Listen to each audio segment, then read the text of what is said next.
모름지기 마음에는 평화가 있어야 합니다. 마음의 평안처럼 중요한 것이 없습니다. 2024년도 가장 많이 팔린 에세이집 보니까 마음에 대한 이야기예요. 우리 중요한 거다. 내 마음을 지키라. 생명의 근원이 이에서 남이라. 다윗은 잠언 4장 23절에 이런 말씀했습니다. 심리학자들에 따르면 마음의 평안에는 5가지 적이 있다고 합니다. 그 5가지 적이 있어서 마음의 평안을 뺏어가는데 그 첫 번째 적은 탐욕입니다. 소욕입니다.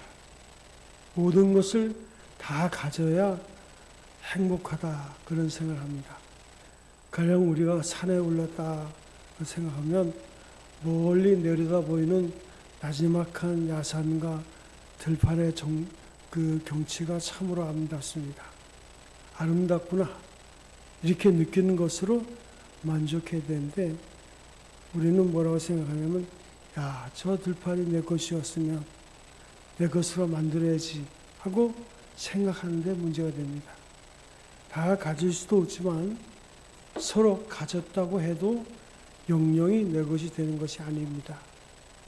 탐욕이 마음의 평안을 앗아갑니다. 두 번째는 야욕입니다. 성취욕이라 합니다. 나는 그렇게 되고야 말겠다. 우리가 물론 꿈을 가지고 비전을 품는 것은 중요하지만 우리가 꼭 우리의 정한 마음에 있는 것에 너무 욕심을 가지고 그것을 꼭 가지고 가야 말겠다. 지나친 욕심이 마음의 평안을 깨뜨립니다. 우리가 원하는 대로 다 할 수는 없는 거예요. 원하는 만큼 또한 우리가 가질 수도 없습니다. 단지 우리는 크고 넓은 세상에 한 모퉁이에서 무엇인가를 소리 없이 하다가 그렇게 가는 미미한 존재에 불과한 것입니다. 세 번째는 질투입니다. 내가 넉넉함에도 불구하고 남을 질투하고 시기합니다. 그래서 내가 못 살아서가 아니라 남이 나보다 잘 살아서 불만이 많은 거예요. 질투하는 그 마음을 가지고 있는 사람은 영영이 평안할 수가 없어요. 또한 네 번째는 분노입니다. 자기 마음을 다스릴 줄 몰라서 후회가 많습니다. 하지 않아야 될 말을 하고 혈기를 부리고는 금방 비하고 괴롭습니다. 우리가 가끔가다 우리가 왜 이런 생각을 할까 하는 그런 생각이 불쑥 떠오를 때가 있어요. 여러분은 그럴 때 어떻게 합니까? 저는 그래요. 목회자로서 할 수 없는 생각들이 떠오를 때가 있을 때 아주 때로는 강하게 사탄아 물러가라 할 때도 있습니다. 하여튼 분노에 사는 사람에게는 평안이 없습니다. 다섯째는 교만입니다. 진실하지 못합니다. 자기됨을 겸손하게 인정하지 못하고 언제나 허황된 교만에 삽니다. 그래서 마음에 평안이 없어요. 사랑하는 성도 여러분, 평화가 힘의 근본이 됩니다. 예수님을 요한복음 14장 1절에 불안해하는 그 제자들에게 너희는 마음에 근심하지 말라. 하나님을 믿으니 또한 나를 믿으라 그랬습니다. 그리고 오늘 본문의 말씀에 평안을 너희에게 끼치노니 나의 평안을 너희에게 주노라. 내가 너희에게 주는 것은 세상이 주는 것 같지 아니하다. 너희는 마음에 근심도 말고 두려워하지도 말라 그랬어요. 세상에 80억이 넘는 인류가 한결같이 찾고 있는 것이 무엇이라 생각합니까? 그것은 바로 평안입니다. 그런데 사람들이 그렇게 안타깝게 찾고 있는 평안이 없는 거예요. 오히려 평안 대신 어두운 구름이 우리 마음에 있음을 우리가 부인할 수가 없습니다. 그래서 공부를 하는 사람은 학위를 따고 지식을 많이 얻으면 평안이라 생각합니다. 여러분 박사학위를 받으려면 얼마나 애를 쓰는지 몰라요. 또 때는 박사학위 외국에서 보는 시험 같은 경우는 거의 새벽까지 시험을 치릅니다. 그래서 어렵게 박사학위를 따죠. 또 사업을 하시는 분은 사업이 잘 되어 돈을 많이 벌면 평안이라 믿습니다. 정치인은 권력을 잡으면 평안이라고 기대합니다. 그렇기 때문에 수단과 방법을 가리지 않고 겉모술수 상치 않고 권력을 얻으려고 눈에 불을 켭니다. 평안, 이게 얼마나 귀한 것입니까? 그런데 그렇게 해서 평안이 쉽게 얻어집니까? 평안은 원하는데 평안은 점점 멀어지고 우리 눈앞에는 불안과 공포가 다가오고 있어요. 참 평안이 어디 있습니까? 우리가 전에 다 가난하게 살 때는 밥 먹는 것이 어려울 때가 있었습니다. 그래서 저도 어릴 때 인사를 할 때 어른들에게는 진지 잡수셨습니까? 그렇게 인사를 했어요. 그 어른들이 먹는 것을 밥이라 하지 않고 진지라고 했어요. 그 밥의 존댓말이 진지입니다. 진지 잡수셨어요? 그렇게 인사를 했어요. 그때는 식사를 못하는 경우가 아주 흔히 있었기 때문입니다. 요사이 그렇게 인사하는 사람이 없어요. 이제는 그만큼 생활 수준이 전에 비해는 좋아졌습니다. 옛날처럼 밥 한 숟가락에도 더 먹으려고 형제끼리 싸우는 일이 없습니다. 그렇게 가난한 면학이 되었으니까 이제는 다 평안할까? 참 평안이 어디 있습니까? 예수께서 말씀하시기를 평안을 너에게 끼치노니 나의 평안을 너에게 주노라. 그런데 주님이 우리에게 주는 평안은 세상이 주는 것 같지 않다 그랬습니다. 세상이 주는 평안이 있어요.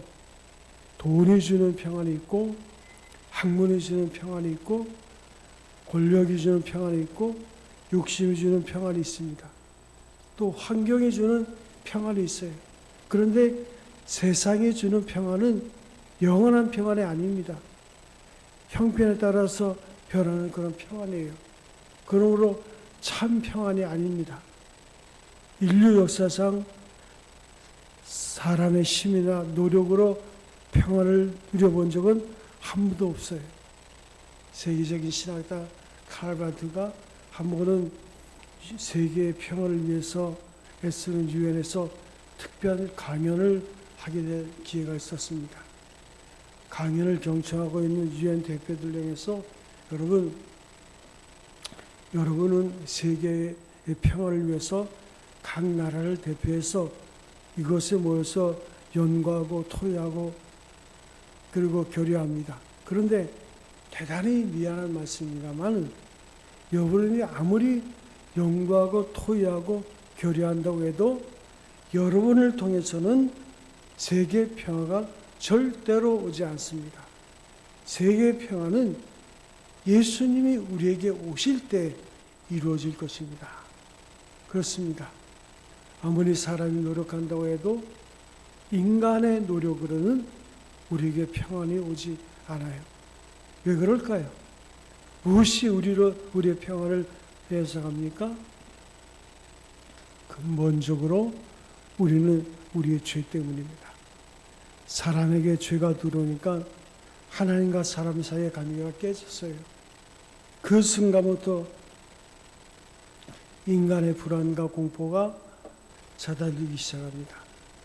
인간이 하나님의 명령을 어기는 순간부터 불안에 찾아들고 하나님을 만나는 것이 두려워서 하나님을 피하게 됩니다. 그렇습니다. 잠언에도 악인은 쫓아오는 사람이 없어도 도망간다 그랬어요.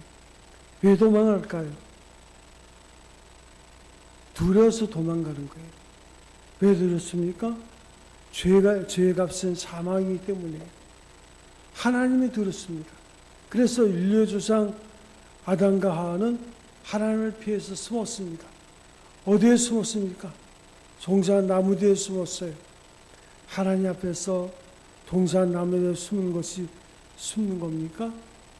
인간이 죄를 보면 이렇게 어리석어지는 거예요. 인간이 어떻게 하나님을 피하여 숨을 수 있습니까? 바다 건너 저 밀림을 가면 숨을 수 있습니까? 숨을 수 없지요. 아담아 내가 어디 있냐? 하나님은 사람을 찾으십니다.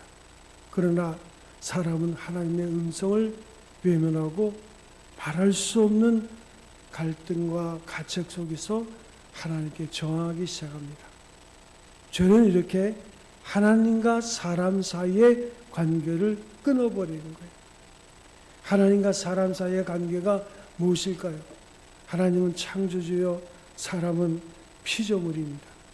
모든 피조물 중에서 유독 사람은 하나님의 성령을 받은 존재예요.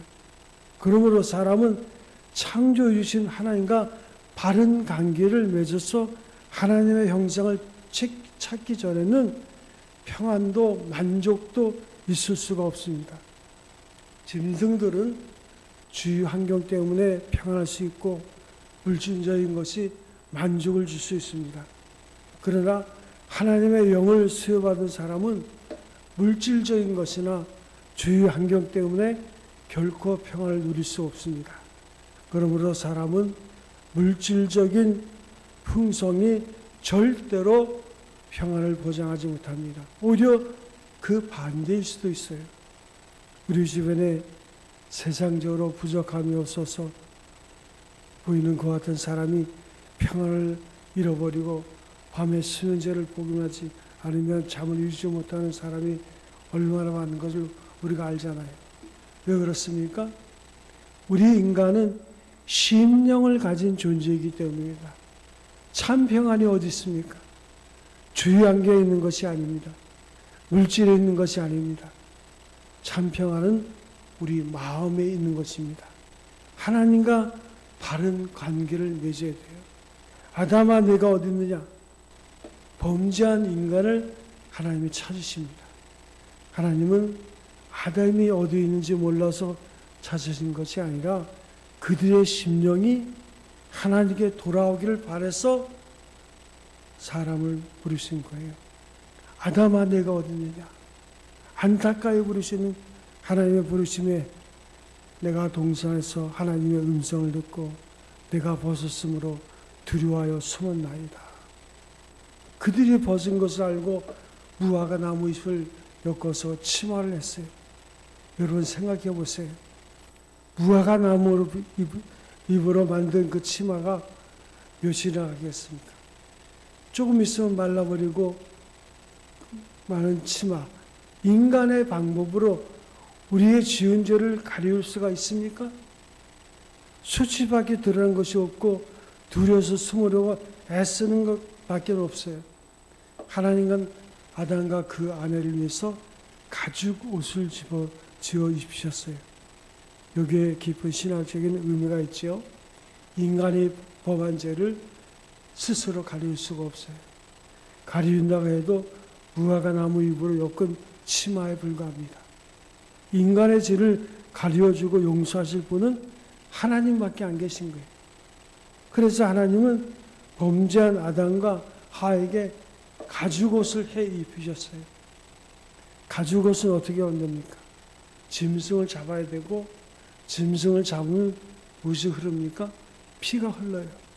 이것은 예수님과 그의 십자가 그리고 그의 보혈의 그림자입니다.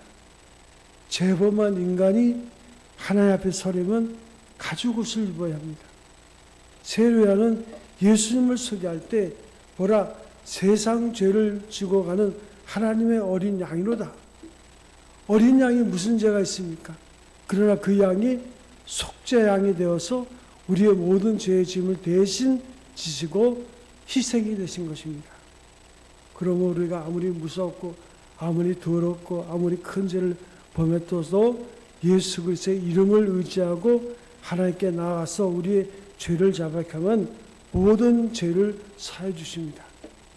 그렇습니다. 예수님이 세상에 오신 것은 좋은 말씀만 주시기 위해서가 아니에요. 놀라운 이적만 행하시기 위해서가 아닙니다.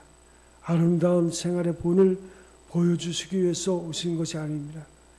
우리가 죄를 범해서 하나님과의 관계가 끊어지고 원수가 되고 불안과 공포 속에 살고 있을 때 우리와 하나님을 화목케 하기 위해서, 화목의 제물 되시기 위해서 예수님이 이 세상에 오신 것입니다. 그래서 십자가는 하나님과 우리와의 화목케 하는 상징인 거예요. 사랑하는 성도 여러분, 우리의 죄 때문에 십자가 지신 예수님께서는 양팔을 벌리시고 수고하고 무거운 짐자들아 다 내게로 오라 말씀하시는 거예요. 아무리 큰 죄, 아무리 더러운 죄, 아무리 악한 죄라도 이 무거운 죄를 주님께 맡기면 다 벗겨주시고 가벼움과 평안함을 주십니다. 존 버년의 철로 역정에 보면 그리스도인이 천성을 향해 걸어가고 있는데 얼마나 힘이 들고 괴로운지 모릅니다. 그런데 갈보리산 언덕에 서 있는 십자가를 바라보는 순간 등에 있던 무거운 짐이 벗어지면서 저 산 밑으로 굴러 떨어지는 것을 봅니다. 그러고 나니까 얼마나 뭔가 마음이 가벼운지 날아갈 것 같아요. 죄악 벗은 영혼이 기뻐 뛰면서 주를 찬송하게 되는 체험을 하게 됩니다. 성경은 분명히 말씀하십니다. 만일 우리가 우리 죄를 자백하며 그렇게 하면 하나님은 미쁘시고 의로우사 우리의 모든 죄를 사해 주시고 모든 불의에서 우리를 깨끗게 하실 것이라. 우리가 죄사함을 받으면 하늘로부터 유하게 된 날이 임한다고 했습니다. 참 평안이 어디 있습니까? 우리가 지은 죄를 하나님께 고백해서 예수 그리스도의 흘린 보혈피로 씻음받고 사함받는 길밖에 없는 거예요. 우리가 예수를 믿음으로 여러 가지 신령한 축복을 많이 받는 거예요. 그런데 그 가운데도 가장 큰 축복이 무엇인가? 죄 사함 받는 축복입니다. 죄 사함 받으면 주님께서 주시는 마음의 평안을 우리가 누릴 수 있어요. 이 참 평안이 여러분 심령에 임하기를 바랍니다. 지금 여러분들 생각에는 아이고 지금 우리 자녀가 지금 물질이 없어가지고 어려움 당했는데 내가 도와줘야 되는데 나도 없고 내가 큰일 났다. 복잡한 일들이 얼마나 많겠어요.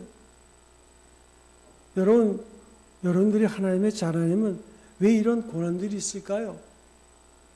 그것이 우리의 근본적인 문제가 아니에요.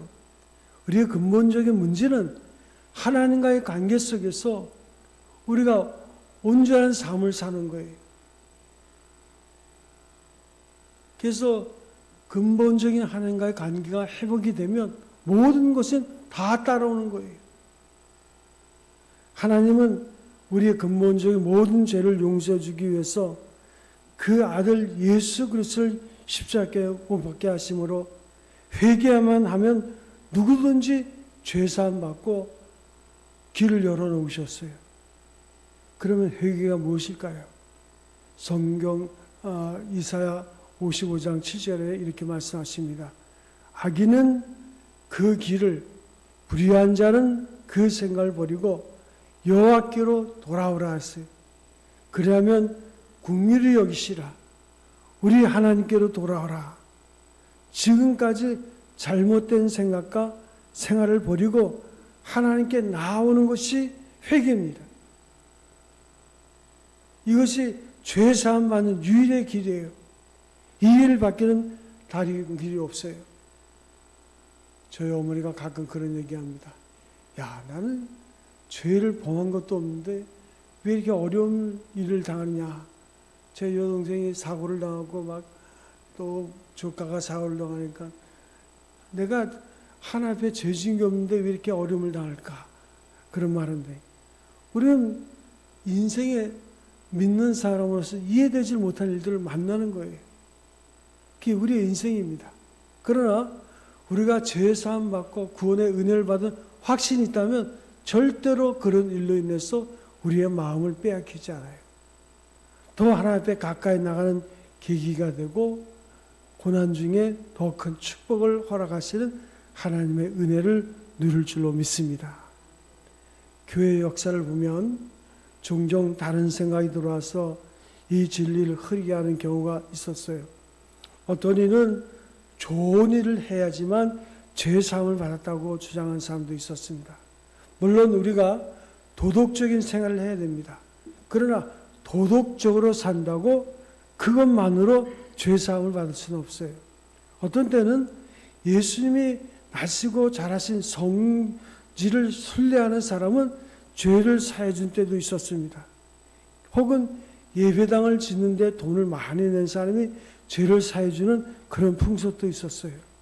옛날 중세시대에 보면 십자가에 종구하는 청년에게는 아무리 무서운 죄를 짓고 형무소에 가서 복역 중에 있는 사람이라도 죄를 다 사해 준 적이 있습니다. 심지어 돈을 내고 속죄표를 사면 해당되는 죄를 사함 받는다고 했던 적이 있었어요. 이런 모든 일은 성경에 어긋나는 잘못된 생각이요 풍습입니다. 죄사함 받는 것은 그리스도의 십자가를 믿고 회개하는 그 길 하나밖에 다른 길이 없는 거예요. 여러분 참 평안을 원하십니까? 죄사함 받으셔야 되는 거예요. 아직도 죄 사수에 매여 종노릇하며 불안하게 사시는 분들이 안 계십니까? 누구든지 예수를 구주로 영접하고 주님께 나의 죄를 회개하면 하나님은 우리의 죄를 사해 주시고 마음에 참 평안을 주시는 거예요. 참 평안이 어디 있습니까? 하나님과 화평하고 형제와는 화목해야 합니다. 시편 130편 3편 1절에 보면 형제와 연합하여 동거함이 어찌 그리 선하고 아름다운고. 형제는 서로 화목해야 됩니다. 이것은 너무 당연한 것인데 사실은 쉽지 않죠. 인류 조상 가인이 그 동생 아벨을 쳐 죽이고 그 이후 인류 역사는 전쟁과 분쟁으로 이어지고 있습니다. 인간의 비통이 거기에 있는 거예요. 형제가 화목하는 것은 마땅히 해야 할 일입니다. 예수께서 말씀하신 것이 있습니다. 옛사람에게 말한 바 살인치 말라 누구든지 살아하면 심판을 받게 되리라 하셨다는 것을 너희가 들었느냐? 나는 너희에게 말하노니 형제에게 노하는 자마다 심판을 받게 되고 형제에 대해서 라가라고 욕하는 자는 공회에 잡히게 되고 미련한 놈이라고 하는 자는 지옥불에 들어가게 되리라. 그러므로 예물을 제단에 드리다가 거기서 내 형제에게 원망 들을 말이 있는 줄 생각나거든 예물을 제단에 두고 먼저 가서 형제와 화목하고 그 후에 와서 예물을 드리라. 무슨 말입니까? 우리가 하나님께 예물을 드려도 혹 기도를 드려도 형제와 화목하지 않는 상태에서 드린 것은 하나님께서 상달되지 않는다는 뜻이에요. 형제는 같지 않습니다. 에서와 야곱은 쌍둥이였지만 그렇게 대조적으로 다를 수가 없었어요. 그래서 서로가 다른 형제가 화목할 때 그것이 아름다운 것입니다. 서로 다른 색깔이 조화를 이루면 아름다운 거예요. 서로 다른 종이 마음을 이루면 아름답습니다. 이 세상에 있는 것 중에 같은 것은 하나도 없어요. 쌍둥이도 달라요. 그래서 쌍둥이의 부모는 쌍둥이를 구분합니다. 저희 작은아버지가 쌍둥이인데 저는 작은아버지를 오래 봤으니까 구별하지만 저희 집사람은 잘 몰라요. 아직도. 같은 종류의 꽃도 정확히 말하면 다 다르다고 합니다. 공중에서 떨어지는 눈송이나 빗방울도 같은 것은 하나도 없다고 그래요. 하물며 사람이 같겠습니까? 이 세상에 무엇이 소중하다 해도 사람의 생명처럼 소중한 것이 없습니다. 천상천하에 하나밖에 없는 존재가 사람입니다. 그 귀한 존재가 바로 우리가 매일 만난 사람이요 그리고 우리입니다. 사람은 누구든지 하나님에 의해서 하나님의 형상대로 만들어진 피조물이기 때문에 모두가 귀한 거예요. 나만 귀한 것이 아니라 다른 사람도 귀합니다.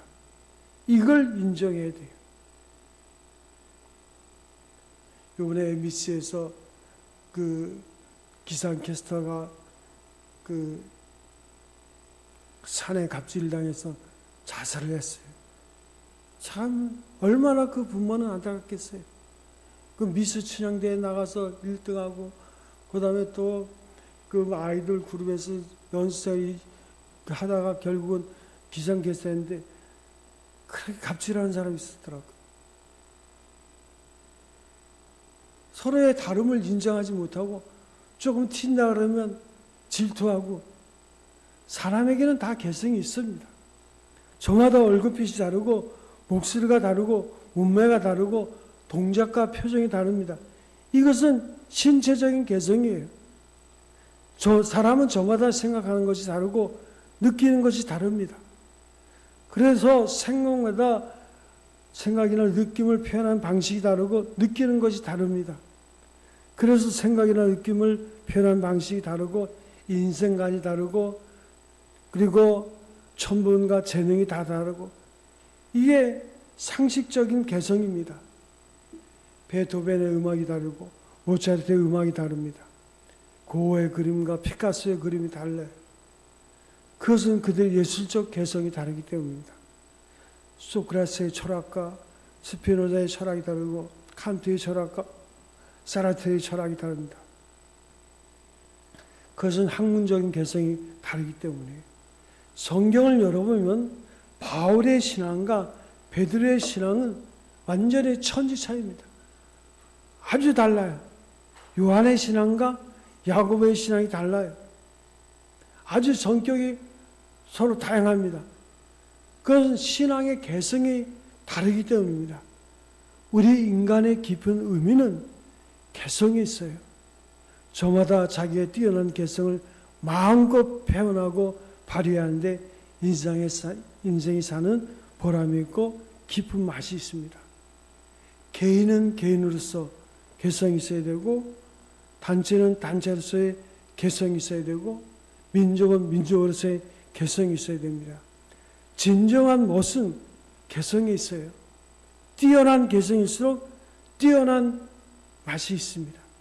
모든 사람의 생각과 행동과 성격과 생활이 일색으로 문드러져 있다면 그것은 아무리 변화도 없는 사막처럼 무미건조한 거예요. 사람은 저마다 제 말을 하고 제 노래를 부르고 제 빛깔을 드러내고 제 향기를 나타내고 제 개성을 표현하는데 삶의 의미가 있고 사는 것이 즐거울 것입니다.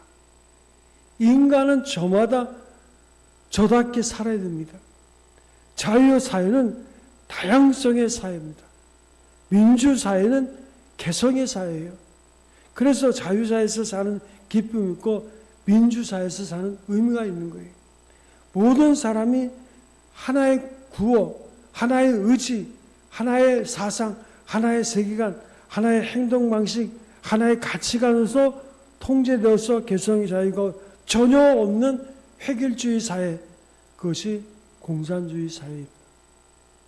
공산주의는요, 제가 전에도 탈북자 선교하면서 북한 헌법을 보니까 북한 헌법에서는 당이 정하면 무조건 하는 거예요. 거기에는 인간의 개성은 전혀 없습니다. 그런 사회는 자유에 청산한 바람과 다양한 개성의 의미가 없기 때문에 질수밖에 없는 거예요. 거기에 생애 기쁨이 있겠어요? 사는 보람과 무엇이 있겠습니까? 심지어는 제가 탈북자들을 관리하면서 탈북자들을 취업을 시켜야 되는데 어떤 탈북자는 한 달에 30번 직장을 옮긴 탈북자가 있었어요. 왜 직장을 옮기냐 그랬더니 북한에서는 그냥 직장에 설레설레 가서 한 5시에 퇴근하면 다 똑같이 봉급을 주는 거예요. 근데 한국 사람들이 얼마나 열심히 일하는지 자기네들은 도저히 거기에 견딜 수가 없다는 거예요. 왜냐하면 북한은 임금 차이가 없거든요. 사유재산이 없거든요. 거기에 이제 최근 나온 게 장마당이라고 자기 텃밭을 갖고 가지고 거기서 기른 야채라든가 그런 걸 갖다가 파는 그것만 조금 허용했어요. 그랬더니 얼마나 열심히 그 야채를 키우는지 몰라요. 돈을 조금이라도 더 벌려고. 자유와 개성과 다양성은 민주사회의 생명이에요. 우리는 저마다 개성과 다양성 속에 저와 화목주의 철학을 가지고 살아야 합니다. 다양성 속에 그 단일성입니다. 그러면 어떻게 해야 서로 다른 개성을 가진 사람이 화목하게 지낼 수 있을까요? 서로 존중하기를 먼저 해야 돼요. 우리 얼굴을 한번 보세요. 우리 이마는 넓고 넓은 바다 같고 파도가 치면 눈을 상하지 않게 하려고 눈썹을 방파제로 하나님이 설계했습니다. 눈썹 아래 눈은 전자동입니다. 이것이 만일 수동이라면 얼마나 불편하겠어요. 얼굴 한가운데 코를 보세요. 구멍이 둘인데 구멍만 있으면 될 터인데 콧등은 왜 만들었을까요? 보기 좋으라고? 여러분 콧등이 없이 빈번한 얼굴 한가운데 구멍을 뚫고 있다고 생각해 보셨습니까? 징그러울 것입니다. 이런 말을 다 하려면 시간이 부족해요. 그런데 중요한 것은 눈이 코가 될 수 있습니까? 귀가 입으로 할 수 있습니까? 모든 지체마다의 기능이 다 달라요. 모두가 소중한 거예요. 그러므로 존중해야 됩니다. 우리가 서로 다르면서 어떻게 화목할 수 있습니까? 서로가 상대를 인정하고 존중해야 되는 거예요. 교회를 설명할 때 교회의 몸은 그리스도 예수고 머리는 예수님이시고 우리는 그 몸의 지체라 그렇게 말합니다. 다 각자 다양성을 가지고 손의 역할, 발의 역할, 눈의 역할을 하는 다양한 성도들이 있어요. 제가 봐도 그렇습니다. 다 달라요. 그 다양성을 유지한다는 것, 그리고 그것을 인정한다는 것, 이게 얼마나 중요한지 몰라요. 일본 사람과 한국 사람의 아주 다른 것은 저들은 일본 사람들은 화해 정신을 삽니다. 한자어로 한은 조화롭다, 온유하다, 균형 잡혔다는 그런 뜻을 가지고 있습니다. 그래서 일본 음식을 일시라고도 하지만 화식이라고 합니다. 그런데 우리는 그것이 부족한 거예요. 그러니까 어디서나 싸우기를 잘합니다. 몇 전에 미국의 예일대학교 사회교수가 이런 말을 했어요. 우리에게 큰 충격을 준 적이 있습니다. 한국 민족 전부를 미국에 이민을 시킨다 해도 그렇게 큰 문제가 되지 않는다. 왜냐하면 그들은 얼마 있으면 서로가 싸우기 때문에 아주 힘이 없다. 가슴 아픈 말 아닙니까? 참 평화가 어디 있습니까? 하나님과 바른 관계를 맺고 이웃과 화목해야 됩니다. 하나님 앞에 범한 죄 있으면 회개함으로 용서함 받고 하나님 주신 참 평화를 누리십니다. 사랑하는 성도 여러분, 형제 사이에 가로막힌 남이 있으면 서로 용서하고 존경함으로 화목하게 참 평화를 누리시기 바랍니다.